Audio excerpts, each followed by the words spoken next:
Good afternoon, everybody. There is nothing new in sexual abuse of minors. It's been going on forever, and sadly, it will continue. Nearly always, it's perpetrated by somebody who is very, very close or a trusted figure to the person being abused. It works because of secrecy and fear. The abused individual is told, if you say anything about this, I'll either hurt you or your parents, or do something awful to you. But the difference with what we call the grooming gang scandal is that it is the mass industrial scale sexual assault and rape by anonymous, unknown persons, and it's been going on across this country on a scale that is simply unimaginable. It has been going on for many, many decades. It has been going on for too long, and there is a huge racial and ethnic dimension to it. A very large part of these crimes can be attributed to racism in its absolutely worst possible form. And yet this has been met by the collective establishment, and by that I mean social services, police, councillors, members of parliament, governments, by abject cowardice and willful and deliberate neglect. And I first became aware of the scale of this when I went to Rotherham in 2013. And people were coming up and telling me what had happened in that town, the scale upon which it had happened. And I have to say that initially I looked upon it all with a degree of disbelief. Surely nothing as large as this, nothing as appalling as this, could have happened on this scale without it breaking as a massive public story beforehand. And by 2014, this was a national issue, one that had led to great anger in our country, and much of the rest of the world looking on in absolute horror.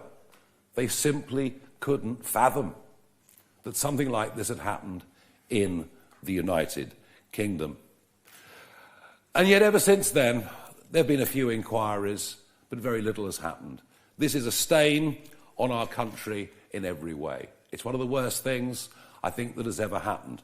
And there's strong evidence that it's still continuing, and much of it within a few miles of where I'm speaking to you now. As a political issue, well, Kemi Badenoch, the leader of the opposition, can say what she likes.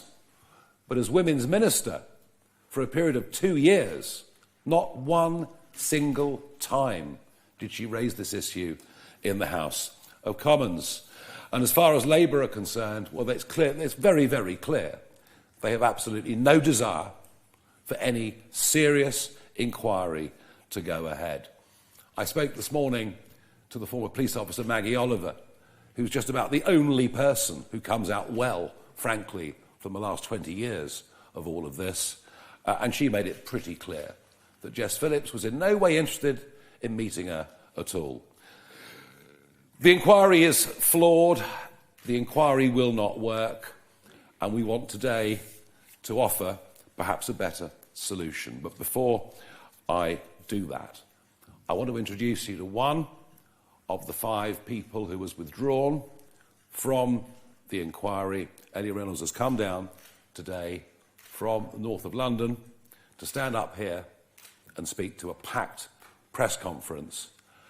And she's going to talk about the inquiry, why she's withdrawn, her lack of trust and faith in the way in which the whole thing is being conducted. And I would ask everyone to bear in mind the immense courage that it takes for Ellie to come here and to do this today. Ellie. Do you want to start? Yeah. Thank you. Hello. First of all, I think the inquiry that was set up, it was a mess from the start. When I joined the panel, we knew from the get-go that it was messy. It was a very controlling atmosphere there. It was very gaslighting. very manipulative, and we all went on to do the right thing, and that was to seek justice, that was to find the truth, to not be silenced anymore, and to be able to help our future. And we look at our future generations in this as well, because not only are we about ourselves, but we're also about the present victims and the victims that can occur if this shambles continues. The way that we were spoken to was very degrading. It was very controlling. We weren't allowed to seek support from family members. We weren't allowed to seek support from each and every survivor on the panel. Typically, you find with survivors is that they will confide in each other because we have been through near enough the same thing. So that is the better way that we can seek support. That was taken from us. There was a motivation in that as well to widen the panel, and I think personally that was down to the fact that they don't want to vocalise the ethnicity of these men. We almost felt uncomfortable vocalising the ethnicity of these men, and like we shouldn't. Pretty much when we were in that inquiry, we were stripped from our voices, and we're not going to be stripped from our voices anymore to maintain the higher-ups' comfortability. I decided to withdraw because, my head and my heart were saying two different things. My head was saying, you can really make a change in this, you can really help the future. But in my heart, it wasn't morally correct for me to maintain myself on the panel because of how it was going. It was rigged from the start. I mean, when we got the bios about the former police officer and the former social worker, it was very, very locked down. It was very password protected. We couldn't show it to anybody. We couldn't screenshot it. It was just awful. And I mean, when you're looking at bios of two former institutions that failed us, we were never going to be confident in the first place. We've spent years of our lives trying to grab the attention from police officers and social workers, to be told that we're attention seeking, to be told to shut up and go home.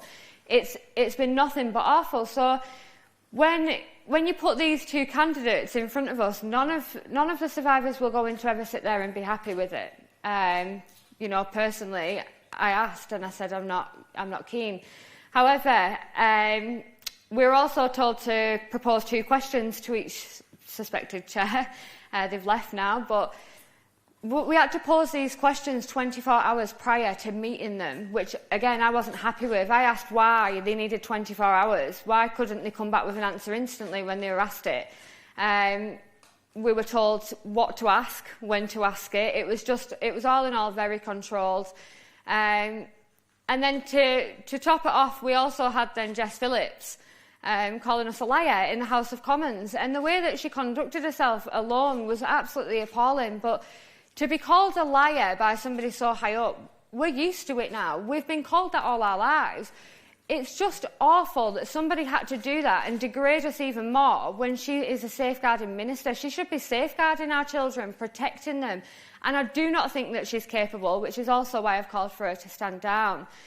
Keir Starmer obviously had written a letter. I don't necessarily believe he wrote it himself, but that's my personal opinion, to which I replied, we don't want a polite letter. We want accountability. We want justice. We want the truth. And we want it to stop happening to our future. Our future is at risk the longer that this happens for. And we can't afford... I mean, what is it now? Approximately 250,000 victims across the country. That's 250,000 too many, in my opinion. It shouldn't have ever got to one.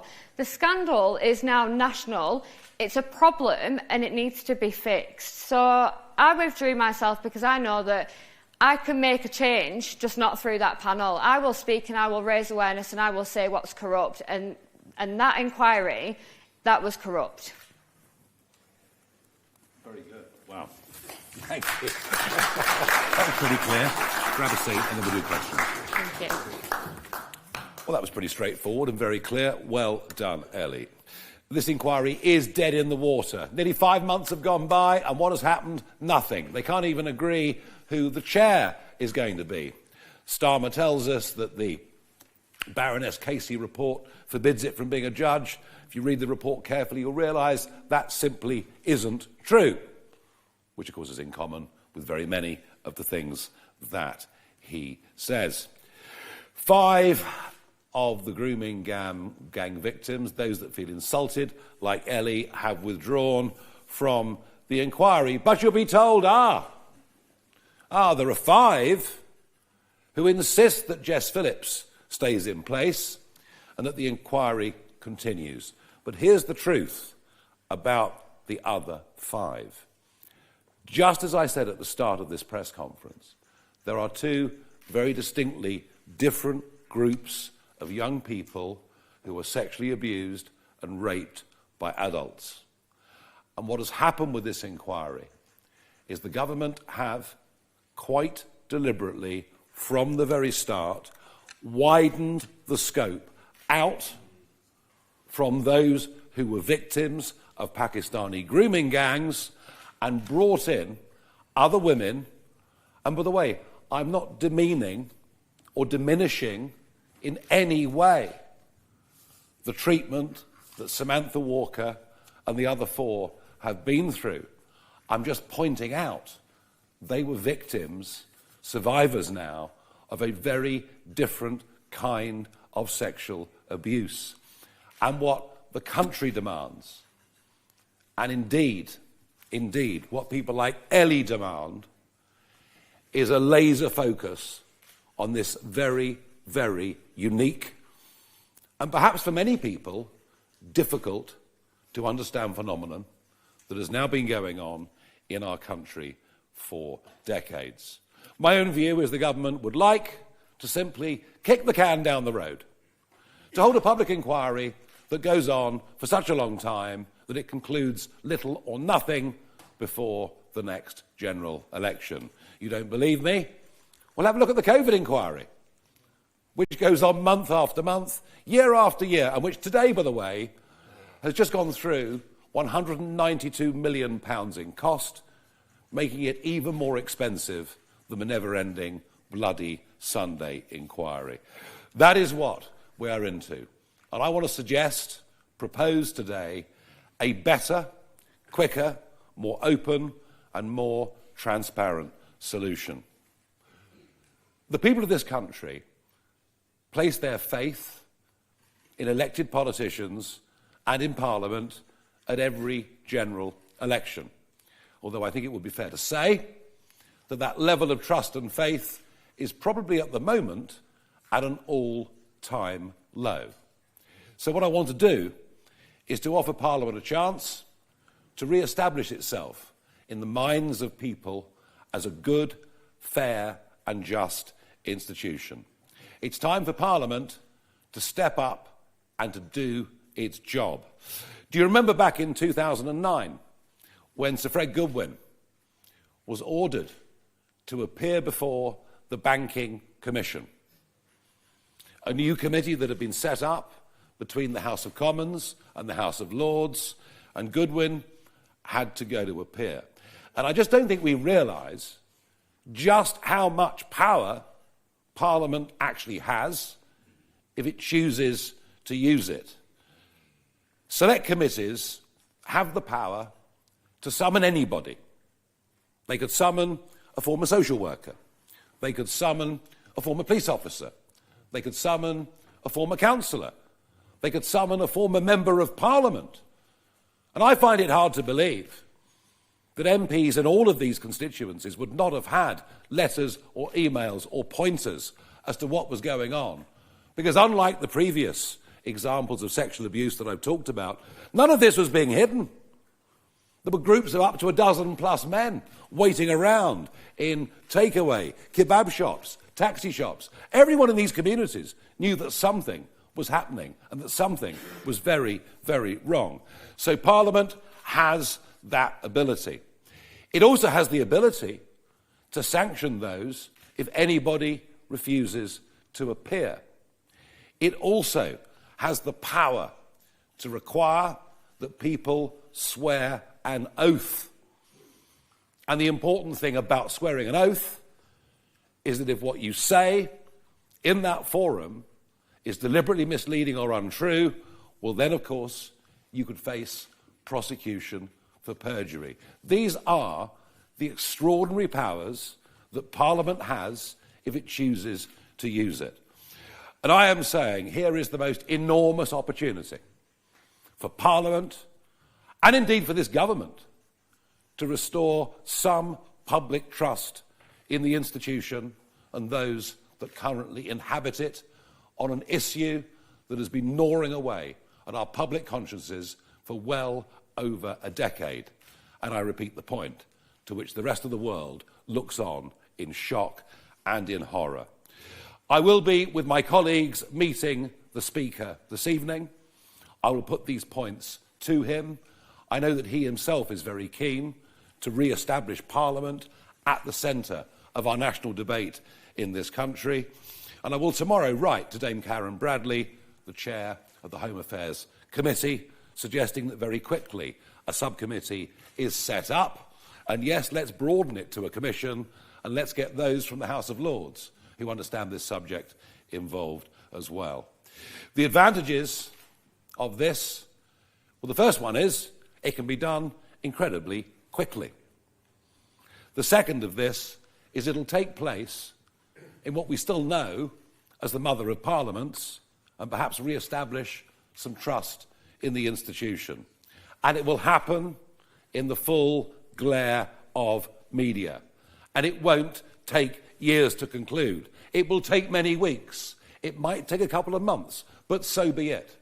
And it will have the power to put in the Palace of Westminster those who are suspected of colluding in the cover-up of one of the most shameful stories in the history of our islands.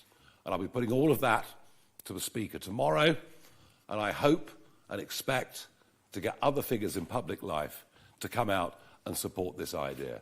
It can happen quickly. Let's make it happen. Thank you. Right, loads of questions. Some will be for me, but some of it is on this. Obviously bring it in. Great stuff. OK, we have a lot of questions. I'll do my best to get through them as quickly as I can within reason. Harry Farley from the BBC. Thank you, Mr Farage. Harry Farley from the BBC. The Prime Minister has accused your MP, Sarah Pochin, of shocking racism and the sort of thing that will tear our country apart. Do you accept what Sarah Pochin said was racist, and are you considering any disciplinary action?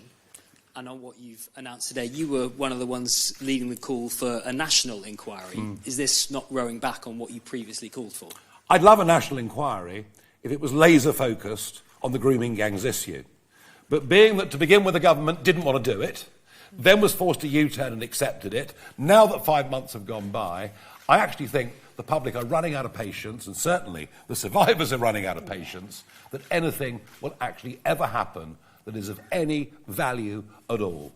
I don't think Parliament should turn itself into a court on a regular basis, but I do think there are times when Parliament needs to use the power that it has to re-establish public trust. So no, I now believe this is the best, the fastest, the most effective and the most open route that we can possibly use on that.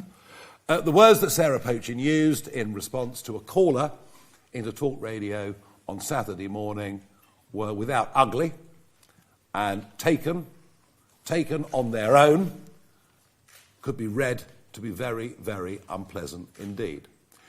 I am unhappy with what she has done. I can't underestimate that, and she fully knows how I feel. However, it was in the broader context of DEI madness in the advertising industry, something which anybody with half a brain can recognise has been going on since about 2021. So I understand the basic point, but the way she put it, the way she worded it, was wrong and was ugly. And if I thought that the intention behind it was racist, then I would have taken a lot more action than I have to date. And that is because I don't. Thank you. Moving on to Olivia Utley from GB News.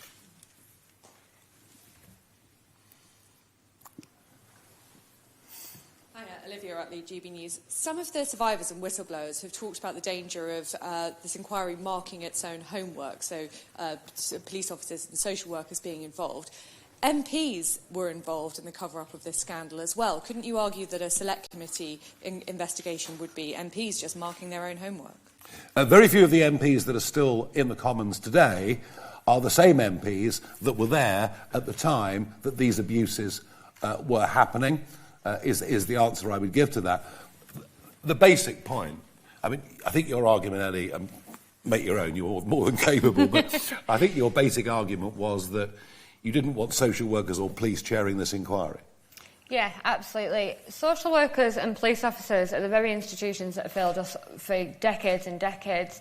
And I think what people are forgetting as well is that institutions almost materialises it. These are real people behind these that are constantly looking at us like we're nothing and sending us away and silencing us. So I think my priority was just somebody with a heart, somebody with a little bit of humanity that would be able to fight our corner and do what we've been promised for decades, and that was to be safeguarded. Thank you. Harry Horton, ITV News. Thank you very much. Harry Horton, ITV News. You've criticised just now the leader of the Conservative Party, you've criticised the Labour government. If you were to set up this inquiry you've talked about in Parliament, it would require you to work with MPs from other parties. Why would they do that when you're criticising their leadership? Criticising? Have you heard what they say about me? This is called politics. People chuck rocks at each other. What I'm proposing here, by the way, this is not a Reform UK proposal. This is a proposal that I'm going to put to the Speaker this evening, and I'm going to put to Karen Bradley. This is a proposal for Parliament to pick this issue up on a cross-party basis and to run with it. And do you know something? If the government picked up this idea that I'm putting forward, do you know who the biggest beneficiary would be? Wouldn't be Reform UK. It'd be the Labour government for actually doing the right thing. So I do reject the idea that what I'm putting forward is a partisan idea on behalf of Reform UK. And just a second question, if I can, on Sarah Pochin. She said that the sight of brown people and black people in adverts drives her mad. Can you not see... You say you don't think the intention was racist, but can you not see why the Prime Minister, why the Liberal Democrats, why the Conservatives say that they think those remarks were racist? Are you prepared to label those remarks racist? I think I've answered the question already. The remarks were ugly, clumsy, put in a way that if you take them literally as they are on their own, you can put the worst of all interpretations on it. I understand the context in which she said it. I don't like the way in which she did it. I am very unhappy with her indeed. But if I felt the intention was deliberately and genuinely racist, I would have taken a different course of action. Thank you. Moving on to Sam Coates from Sky News. Thank you. Ellie Reynolds, I'm curious, you paint a very interesting picture of what it was like being in those meetings, talking about the inquiry. You've talked about what happened in those meetings. We're here to listen to tales of accountability. Can you name names? Who was saying these things? Who was being bullying? Who was being controlling? Were they Home Office officials? Who were they? Were they senior? And who do you think they were answering to? If there's any more detail that you can give about exactly what was going on, that would be appreciated. Nigel Farage, do you want to be on this commission? And a lot of this comes down to the Home Office. There are suggestions today, look at the asylum hotels situation, that the Home Office should be split. Do you think that's a good idea? And finally, on Sarah Pochin, can you explain why it isn't racist? You've spent a lot of time in your career looking at issues of race. You've thought about this deeply, but can you explain why you don't think those remarks were racist? Ellie, go first. Who was it? Naming names, I don't know whether I'm allowed to do that, but what I can confirm is that it was the Home Office and it was NWG Network. They're an organisation that work very closely with the Home Office, and they are meant to be survivor-based, survivor-led. As for the names, you can probably find who does what online. I just don't know if I'm allowed to say it. Well, I think you might be able to privately after the event.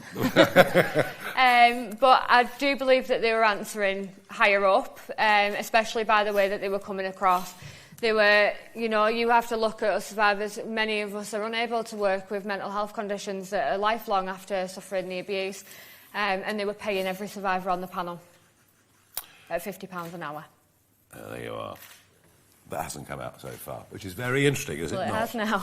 Does it? And it may well be, Sam, that afterwards, through briefings, we might get one or two names that you might have access to, as would the rest of the room.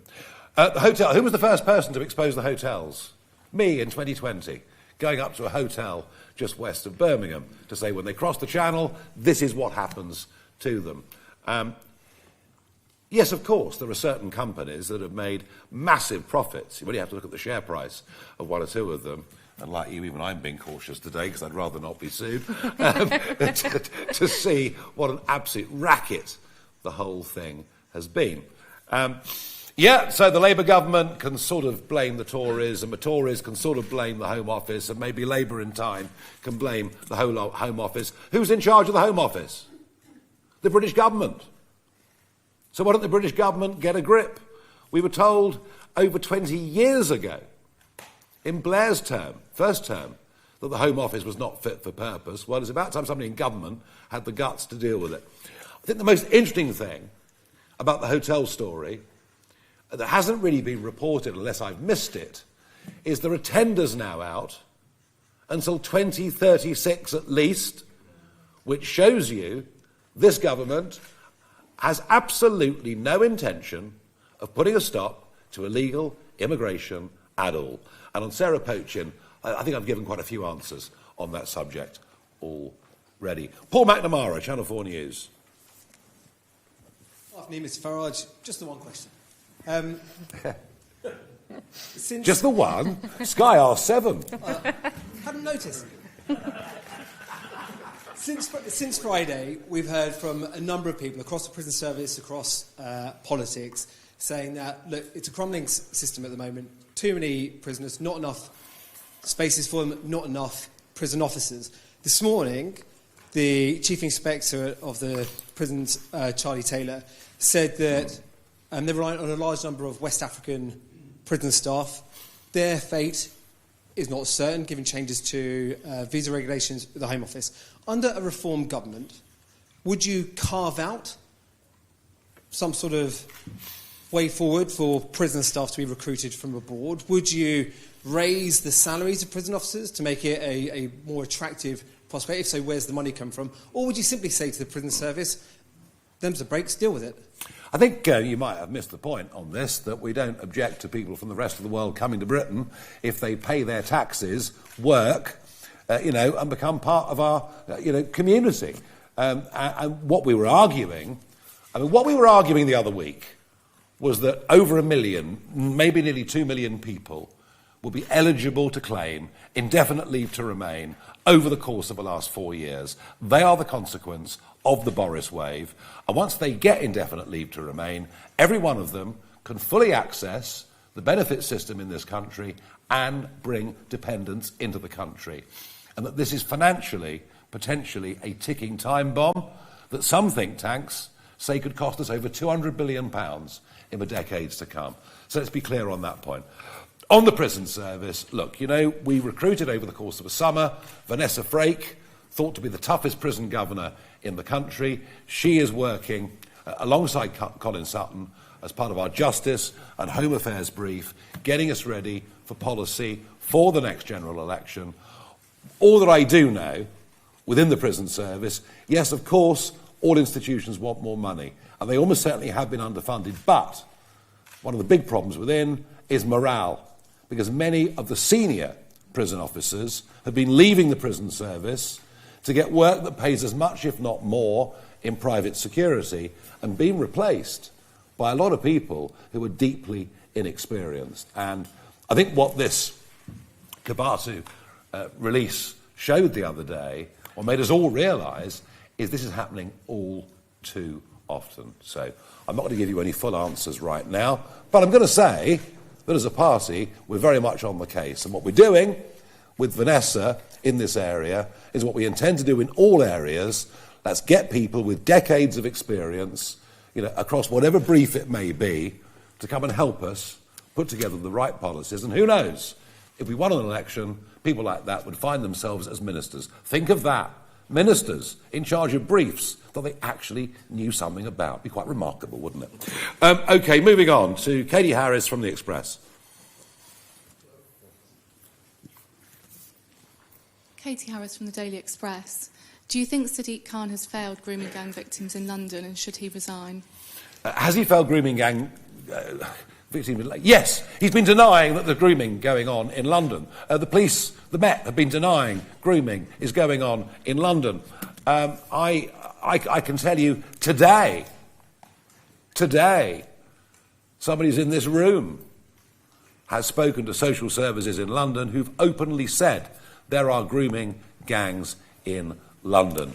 And of course, it's more difficult to spot a particular type of grooming gang in central London than it is in Rotherham, just by the sheer size of the city, by the different communities that live in this city. Yes, maybe, Maggie Oliver made this point, maybe London is the last great grooming scandal to be uncovered, and it looks like we're very, very close to that. Claire Ellicott, Daily Mail. Hello. Under your proposals for a parliamentary inquiry, how would you ensure victims actually get justice? Because MPs obviously have no power to bring criminal convictions against them. Because I'll let Ellie answer this as well. I believe that what the victim survivors want is for those that are guilty to come to justice. And I believe that Parliament, acting as a court, not an inquiry, what I'm actually calling for here, Claire, is for Parliament to become a court, and that we discover, under oath, the truth about who knew what and when, and why they refused to say anything, and so that there can be prosecutions for negligence that follow. Your thoughts on this? Yeah, absolutely. I mean, all we've waited for years is closure and not feeling like we're stuck in the middle, like we're not believed and like we're silenced. We want the justice, we want the truth, and we want the protection for our future generations. That is crucial to us. It's crucial for the truth to come out. It's crucial for accountability and people to be prosecuted, yes, but it's also crucial that we can hammer down on this now so it stops happening to our children. Quite right. Daniel Martin, Telegraph. Hi, Daniel Martin from The Telegraph. You said Labour wants to kick the can down the road on grooming gangs. So how can you be confident that your committee will get to the bottom of this when the majority will have to be Labour MPs, presumably? Look, this isn't going to happen. This isn't going to happen unless Parliament as a whole, which includes a lot of Labour MPs, embraces it. I accept that. They might reject it. But I do actually seriously say to you that given their current level of standing in this country, I'm offering them an opportunity to take an idea, steal an idea from me, and try to a large extent, actually, to make it their own. As I say, I'm going to see the Speaker later on today.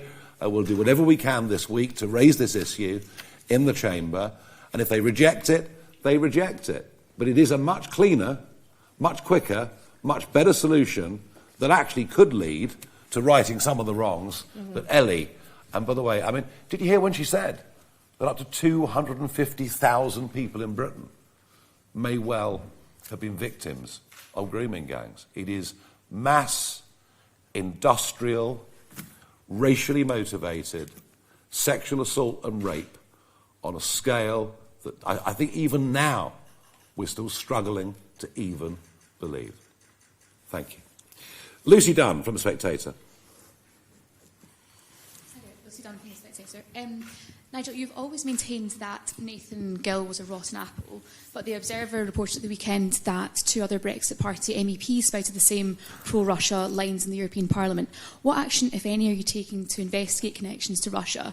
And if I may, Labour MP Lucy Powell appeared on the BBC to describe grooming gangs as a dog whistle issue. She, at the weekend, was the victor of the deputy leadership contest for Labour. What is your reaction to that? Look, Lucy Powell says dog whistle. There are people like Jess Phillips under enormous electoral pressure, not to be too unpleasant to a particular sector of the community that might vote her out of office next time round, along with dozens of other Labour MPs. Starmer just sort of would hope and wish that the whole thing would simply go away. And that's what we've had. Delay after delay after delay, finally a U-turn forced. Nothing will come out of this inquiry. Nothing of any value will come out of this inquiry, and I doubt it will happen before the next general election, which is why what I offer is a firm solution. I've heard of no evidence of any wrongdoing against any other former MP of UKIP or the Brexit Party. I've heard of no other evidence of any wrongdoing from any of them. Opinions are opinions. I can't comment beyond that, other than I'm deeply shocked by Nathan Gill, who I've known for a long time, and who, for goodness sake, was a bishop. Used to preach every Sunday morning in the Mormon church. I mean, I thought he was so incorruptible he wouldn't even drink coffee. So I'm pretty shocked by it. But there you are. Just goes to show, you never absolutely know anybody. You really don't. Noah Hoffman from The Sun.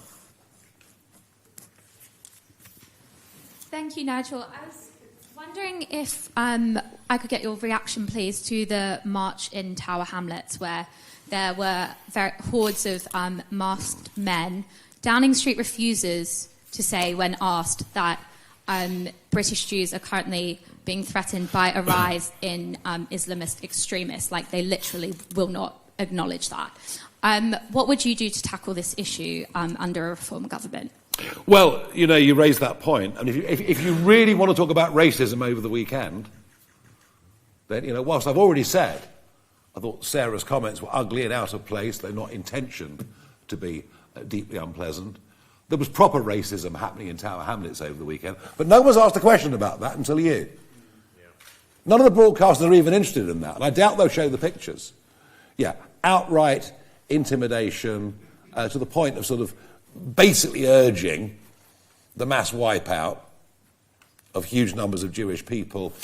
I have to say, Noah, I thought the scenes of those men, in many cases masks on, women brushed aside, not welcome to be any part of it.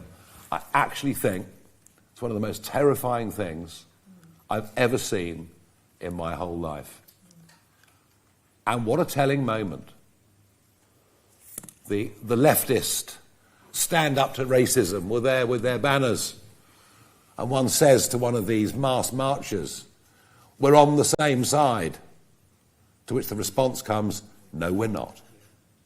Maybe one day the deluded left will wake up to realise they've been with very strange bedfellows. Organisations like Queers for Palestine spring to mind pretty quickly. No, I thought the scenes were absolutely terrifying. It was like a foreign invading army marching through our streets, and I defy anyone in this room to tell me that's wrong. I really, genuinely do. OK, we're halfway through. Ben Clatworthy from The Times. I'll try and speed it up. It's fine, don't worry. All right. Ben's there. On the comments that Sarah Pouchin made, you say they were ugly and were very unpleasant indeed. However, going back to earlier points, can you explain how they're not racist? I've already said, taken on their own and not in context, you could read them that way. Within the broader picture of the sort of collective madness under the DEI banner that has overcome the advertising industry, that is the context in which they're made. But they were very unwise words to utter in any context, all right? I don't think I can be clearer about that, but I don't believe they had a deep racist intention behind them. If I did, I would have acted differently. And I think if you look, Ben, at my career, over a quarter of a century in public life, I've always made sure, whichever party I've been running or in a senior position, that we didn't align with anything like that at all. And I've been very strict on that. I'm going way back to the early 2000s, in that being the view, and one that I've upheld right throughout my time in politics and public life. OK. Can I comment on that? Yeah, as well? please do. I find it quite, overwhelming as well that every single one of these medias has said something about a comment that was made by Sarah, which is understandable, absolutely fine. Yet it's taken medias decades to recognise grooming gangs that are coming over and raping our children because they're white. That is also racially motivated, and it is racist.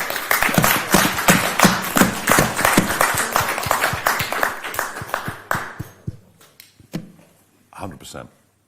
100%. Gosh. That's very strong. That is very, very strong indeed. Mari Novick, Financial Times. No, well done, you're quite right. Hello. Ellie, the first question is for you. So now we've heard from, roughly 10 of you guys who's on this inquiry, because we've heard from you and Fiona and those 4, and then also we've heard from 5 others who's actually said that, we're okay to broaden out the scope of the inquiry. Can you just give a little bit of explanation and your thoughts about what you think the rest, as in the 20 other people on the inquiry, mean and think about this? Yeah, so obviously there's 5 that left, 5 that supported Jess, and that's absolutely fine. Everybody's entitled to their own opinions. We withdrew because we knew it wasn't right, it was corrupted. And in regards to widening the remit, they're going to say that because it was going to focus on grooming gangs, and they're not survivors of grooming gangs, so they're going to want it widened, which I also understand. But equally as well, it would not shock me if they were being paid off to say something as such, because there is many, many people that agree with us that still haven't come out and said it. Thank you very much, and then I have one more question, please. Go on. Can you just explain when you two first got to know each other? No. Right, moving on to Will Standring of Bloomberg News. We'll keep our personal life out of this, shall we?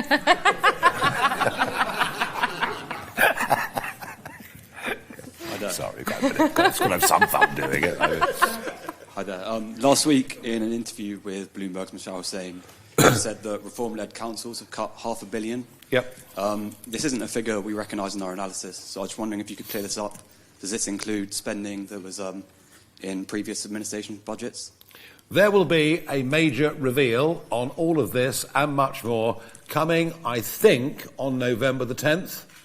Gosh, I got something right for once. November the 10th, Richard Tice will be in the chair at a big press conference, which you'll be welcome to, and which will lay out the cuts that we've already made, but perhaps not advertised, not put out to you guys in a way that's perhaps as coordinated as it ought to have been. November the 10th, your question will be answered. Alita Adu from The Guardian. Alita Adu from The Guardian. Nigel, I just have to ask, under a Reform UK government, would parts of the Equality Act that protect people from racial discrimination still exist? Just on poaching, again, do you understand how her remarks likening anger and the colour of people's skin, black and Asian, can feel to people who are black and Asian? And finally, just on grooming gangs, there are members of the public and even a former police chief who have said that they are concerned that grooming gangs victims are becoming political football in this debate. What would you say to them? Quite right, they are, absolutely. As we can see very, very clearly with the begging letter that Keir Starmer wrote to you to say, please come back into the inquiry.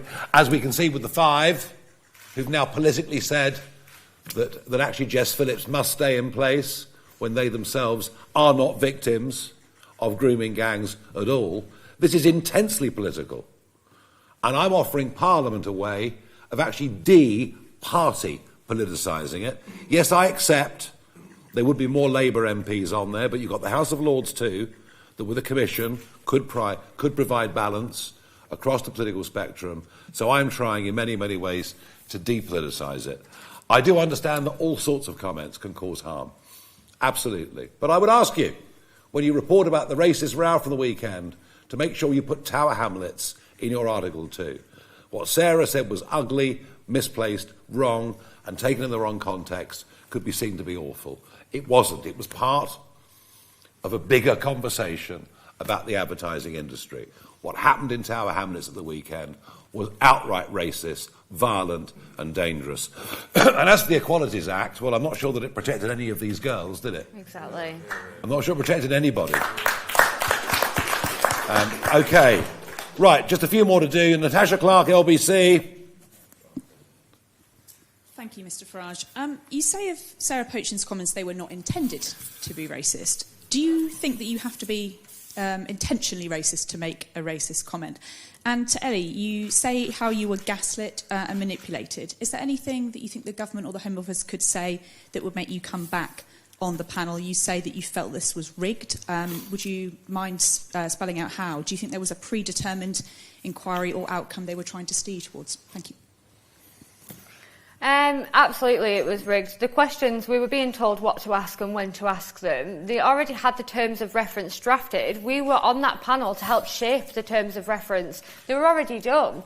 So what was the point in us being there? And in regards to the letter from Mr. Starmer, I replied to that and I said, I do not want a polite letter from him. I want accountability, which we're never going to get. I think at this point now, I have no faith whatsoever. I had 1%, and him and Jess Phillips have absolutely crushed it. I would not touch that panel again with a 10-foot barge pole. Absolutely not. With words, it's always intentions that matter. People make mistakes, but it's intentions that matter. David Lynch, PA. Thanks very much. Yeah, hello, can you see me over here? Yeah, great. This is a question for Ellie first. Could you explain your decision to come here today and sit alongside a opposition political leader? And for yourself as well, Mr Farage, just want to cast our mind back to the dim and distant past of last Friday, the Caerphilly by-election. Yep. The result there, I think what we saw was what might be described as tactical voting coming out to beat reform. What do you think that says about voters across the country, and does it show that your supporters maybe peaked, for example? My choice was because, quite frankly, us girls and young boys, because young boys are nowhere near as mentioned as they should be, we will go to anybody that will listen. I've sat in my local town and I've had meetings with the MP. She's Labour. I begged for help and she openly admitted that she was discussing my case with my local police force and they said how much they'd failed me. I offered to do many things to raise awareness. She said that she'd do it and I'm still waiting nearly a year later. I will go to anybody that will listen and anybody that's going to make a change to this country. Well done. Caerphilly, I thought at the start of the day we'd get 12,000 votes. We did. I thought 12,000 votes would be enough. It wasn't. Couple of factors. Number one, you see all sorts of by-elections that turn into two-horse races. Think about Lib Dem by-elections over the years. So you get a different pattern of voting sometimes in a by-election to that you get across a national election or even, a Welsh Senedd Parliament election next year. Was there an element of tactical voting? Yeah, there was. Was it as big as the London media think it is? No. And I'll tell you why. Because the Plaid candidate had been a councillor in the town for decades. The Plaid candidate had stood 14 times unsuccessfully, more than me. How about that? All right? 14 times he'd stood. He'd stood in every general election since 1983, every Welsh Assembly and Senedd election, and this was an incredibly well-known figure. And when we looked at the boxes for the centre of Caerphilly, you literally could have weighed the Plaid vote. So many people who knew this guy turned out to vote for him. So a bit of both, but I think we can over perhaps egg how big the tactical vote was. I do think there were Labour voters who went for Plaid because they just saw it as a two-horse race. Yes, but the other factor I think matters. Was they disappointed? Not really. I think 36% was pretty blooming good. And tell you what's interesting about the elections next May, they'll be fought under D'Hondt. If that result was repeated across, it'd be Caerphilly and Blaenau next year, there'd be 3 Plaid members and 3 Reform members. So I can't be disappointed by that in any way at all. Right, we're cracking on here. Caitlin Doherty, The Independent. Hi, apologies, I've got a computer on my lap. With reference to Sarah Poachin, you said that if you had thought the I think I've intention... said quite a lot of Sarah Poachin, to be honest. Unless you've got a very new angle, I think people have maybe had enough of this, but go on. Mr Farage, I just want to ask another question. You said if you thought the intention behind it was racist, you would have taken a lot more action than you have today. Can we take that to assume that you have taken some action, and if you have, can you give us some details on what it is? And secondly, on your conversations with the Speaker, have you spoken to the Speaker before you've told us about your plans today? And if you don't get the go-ahead from the Speaker, are there any other avenues that you can pursue? The relationship between the Speaker is a private relationship. He's somebody that I have the most enormous respect for in every single way. And as far as Sarah Poachin, I've answered every angle of that question I could possibly ever answer. I've been as upfront and as clear and as frank as I possibly could be. Lauren Bell-Cross from the Jewish Chronicle.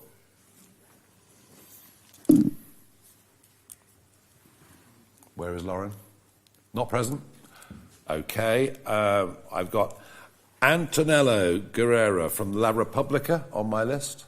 Hello. Thank you. You just talked about re-establishing Parliament at the centre of the national debate in this country. Do you think Parliament should have a say also in Prince Andrew's future and have the authority to scrutinise and possibly strip him of his titles? Thank you. Well, the nice Liberals would like to hound him, I think, physically out of the country, never to be seen again. Frankly, I think Parliament should only interfere in areas like this. In a real extreme situation, I suspect that the punishments coming to Prince Andrew are far from over. I think we're in the middle of a process. He's renounced the dukedom. He undoubtedly will be looking for a new home very soon, probably somewhere where it's a lot warmer and sunnier than it is here. And I think as somebody who is down and on the way out, there's no particular need to give them a kicking on the way. Now, if he was to fight back against that and say, no, I am staying where I am, and actually I'm going to start reusing the Duke title, then Parliament should act. But to do it right now, I don't think, frankly, is very near the top of the list of national priorities, unless, of course, you enjoy, hounding people out of their own existences. Last question, Robert Hutton, the critic. Hi there. In January, you said you wanted a full public inquiry that nothing else would do, and people like the Prime Minister said a public inquiry will take forever, they're a complete nightmare, and you said he was stalling, and now you've got a public inquiry and you've denounced it. How long into the parliamentary inquiry do you think you'd be denouncing that? Because it would have there's lots of reasons we could come up with to denounce it right now. It'll have a lay majority and so on. And, sorry, one other one, just because would you like advertising companies to use fewer black actors? I'm just not going to demean myself by answering that, other than to say the DEI industry has gone crackers. You know it, I know it, we all know it. That's where we are. It's October. I said in January, let's do something. It's October. And nothing's going to happen this side of 2026. And there'll be no results until 2029. Hang on. This is not an inquiry now. I've upped the ante on this. I'm now asking for Parliament to do one of those things it rarely does, although it did do back in 2011. It did do it in 2011, even after Fred Goodwin, or Fred the Shred, whatever you want to call him. It did. The Public Accounts Committee did do this. It did get people there under oath to talk about waste of public money. We all seem to have forgotten that. I'm saying for one of those rare occasions that Parliament turns itself into a court, and we don't wait, and we kick this off well before Christmas. Thank you very much indeed, everybody. Very good.